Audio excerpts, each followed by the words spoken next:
urabona yuko ushobora no kugenda gutya.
Murabona yuko tuba tugakora neza cyane ariko cyane nta kibazo na kimwe twifitiye. Murabireba yuko nta kibazo na kimwe dufite. Aha ngaha niho dukora icyo bita one rope bridge. Niyo ngaho ushobora no kurigura ukitendeka nta kibazo na kimwe ugize gute ufite. Murabireba bita one rope bridge.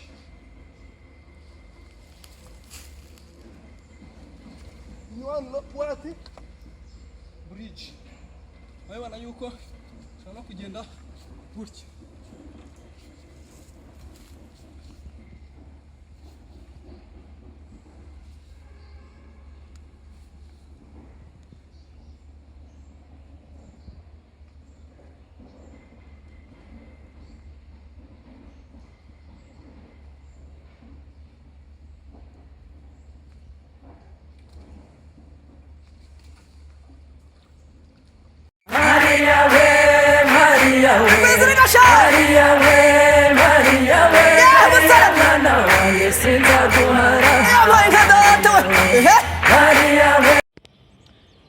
Nkuko mubibona rero ikintu tugiye gukora ntabwo kirenze cyane ariko twavuga ko kinarenze. Ndi kumwe namwe tugiye kugerageza kumanuka hano ku rutare. Murabibona ko ndahantu hejuru hahanamye cyane. Niho hantu tugiye kumanuka ndi kumwe namwe. Bivuze iki rero? Bivuze ngo ugiye gushunganwa n'amaso yawe kugira ngo ibyo ngiye gukora bitaza kugucika. Nkuko mubibona aha ngaha tuba dufite ibikoresho bitandukanye. Mwabibonye ko tuba dufite ibikoresho bitandukanye. Murabona ko ni kure cyane, hari ahantu ni kure kabisa. Kure ngira ngo mwabibonye. Igiti kugira ngo kigere urabona ko biragoye. Niyo mpamvu rero tugiye kugerageza hamwe tukareba ko hano dushobora kwamanuka. Turakoresha iki rero? Turakoresha imigozi. Kugira ngo murabibona ko dufite imigozi hano yo tugiye gukoresha kugira ngo twambuke tugere aha hepfo mu buryo butatuvunnye. Ariko ni kure bro, ni kure. Ni kure ariko turagerageza tuhamanuke nta kibazo na kimwe tugize gute dufite. Nkuko mubibona rero hano dufite ibikoresho tugiye kumanuka hepfo hariya. Urugero imagine ko nubwo utazi kirimo ariko ashobora kuba harimo amasasu, ashobora kuba harimo magazine zizindi dushobora gukenera kugira ngo haduyi ataza kutugwa gitumo. Nkuko mubibona rero dore twambaye imyenda yose ikenewe. Nk'umukomando wese nyine urabona mba mfunzemo boku. Nk'umukomando wese mba mfunzemo boku. Niyo mpamvu ku rugamba mba nsabwa kuba ibintu byose mbifite. Ku rugamba mba nsabwa kuba ibintu byose byitwaje kugira ngo ntaza guhomba. Haduyi yagufashe ahita kunyuza. Haduyi yagufashe ahita gukarama akazi rwose. Niyo mpamvu nanjye ubu ngiye kwereka ukuntu tumanuka dukoresheje ropes. Tukamanuka technique ya danger yo kumanuka dukoresheje imigozi ahantu hahanamye cyane. Murabibona ko rero hano umuntu amaze kwitegura ibikoresho byose. Murabibona nambaye gloves cyangwa se ga zikenerwa cyane mu buryo bwo gufata imigozi kugira ngo bitagukobagura. Hanyuma rero ikindi kintu tugiye gutunganya ibikoresho byacu neza. Uko mubibona hano harimo ibikoresho byacu tugiye gukoresha tumanuka, kanabyitwaza kugira ngo tugereyo amahoro. Murabibona ko ibikoresho turabifunga neza gikomando. Ibikoresho turabifunga gikomando. Namwe babonye ko ubu ngubu mfunzemo boku, ibikoresho ndabifite byose nta kibazo na kimwe nifite. Bivuze iki rero? Aka gakoresho kacu nako kugira ngo haduyi naza kudusanga mu nzira leta tumukarira nako ni ukukabikamo hano. Murabibona ko nta kibazo dufite na kimwe. Haduyi hano ashobora kugukodoa, adui anaweza kukukodoa shingo, adui ashobora kugukuramo ijosi. Urabona ko ibikoresho byose turabifite, dufunzemo boku, tugiye kumanuka urutare nta kibazo na kimwe dufite. Nk'uko mubibona rero aha dufite imigozi twifashisha tumanuka. Urabona ko hagaze ahantu habi cyane kweli, ariko nubwo ari habi nta kibazo na kimwe ngize gute mfite. Nabonye hanyuma murabibona ko ubu nditeguye kugira gute kumanuka nkoresheje ya migozi yacu. Imigozi yacu rero ikintu tuyikoresha, ufata imigozi yawe ukambara uko. Mwabibonye ko imigozi urayifata ukambara gutya. Mwabibonye ko imigozi ndayambaye neza. Fata imigozi yawe unyuza he? Aha ngaha hagati y'amaguru. Mwabibonye ko imigozi inyuje hagati y'amaguru. Mwabibona ko ibintu ni fresh. Sawa, ushobora kugenda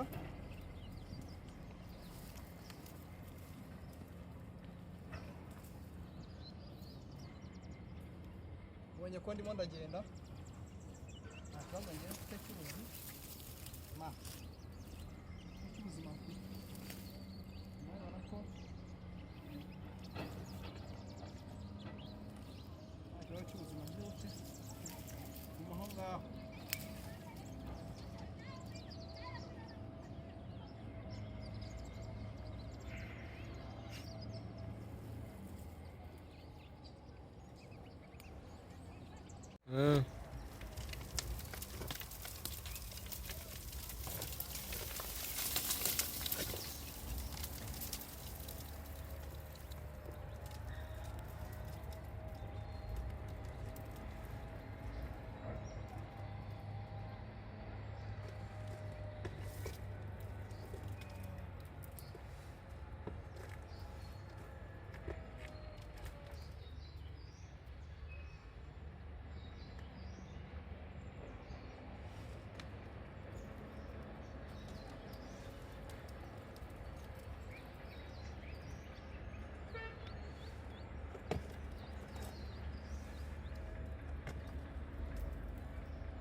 Hagarika rero uze tuganire.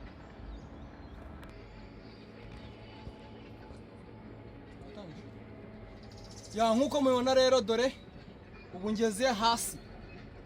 Bivuze ngo mubonye ahantu naturutse hejuru hariya, akanya ngeze hasi. Ibi ngibi nk'uko mubibona ni ukumanuka urutare ukoresheje umugozi. Murabibona hari uburyo banakoresheje tekinike, hari uburyo mba nambaye uyu mugozi nyine nk'uko mubireba.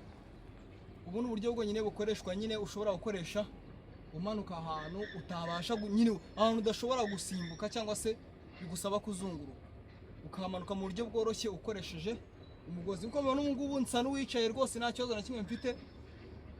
Niyo mpamvu mubona ko njye nta kibazo mfite.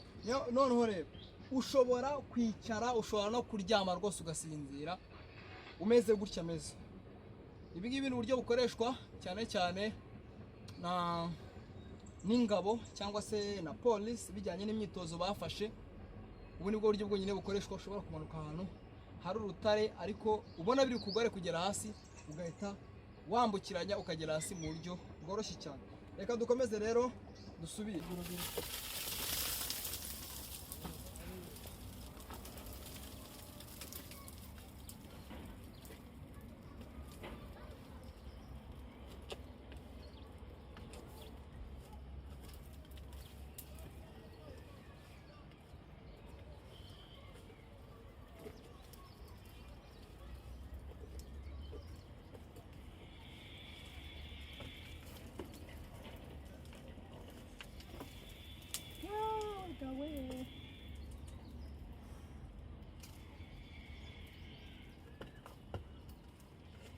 Nkuko mubibona rero tugiye gutangira icyo bita axe throwing.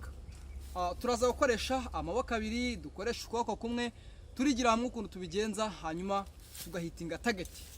Let's go. Uhera hano gutya.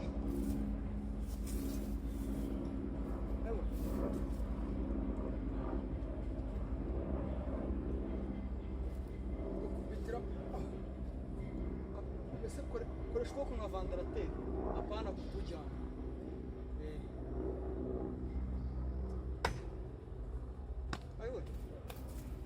Birakoreka. Ukoresha ukuboko nka vandarateri ntago kujyana. Wabonye? Ukuboko ukoresha nka vandarateri ntago gutya. Ntago ari gutya. Ni gutya. Ntago ari gutya. Ntabwo wabonye ukuntu bigomba kuba bigize gute bimeze, sibyo? Akiraga hino gashoka ukarekurira hafi yawe gutya, ntabwo ugatera cyane gutya.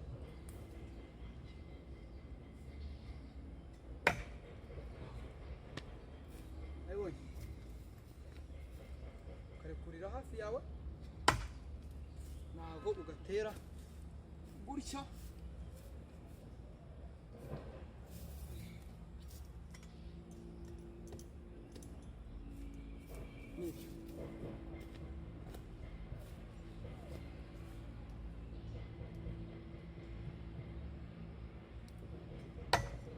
Nta kibazo, barabyo urabona ko kishinze nubwo kadafashe ariko kishinze, sibyo?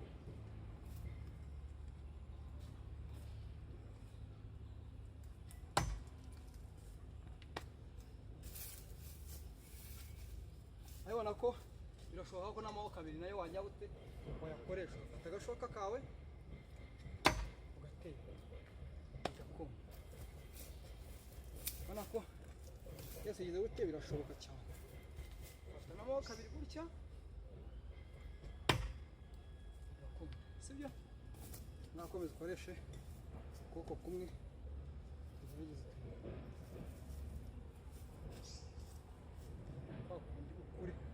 kure gutya, pana gutya.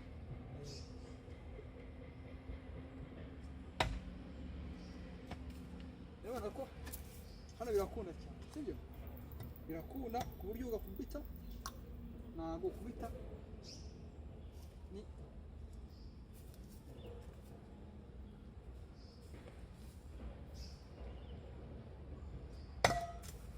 kubisari kubiseho ntabwo nuko kagize. Abonye hari hasi harakomeye cyane.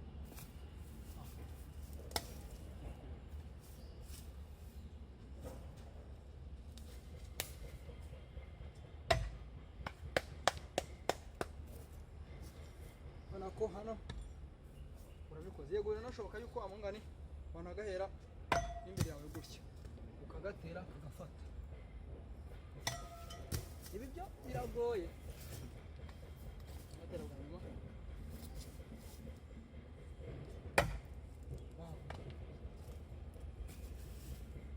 Ubona ariko nyine byakomeje kugora.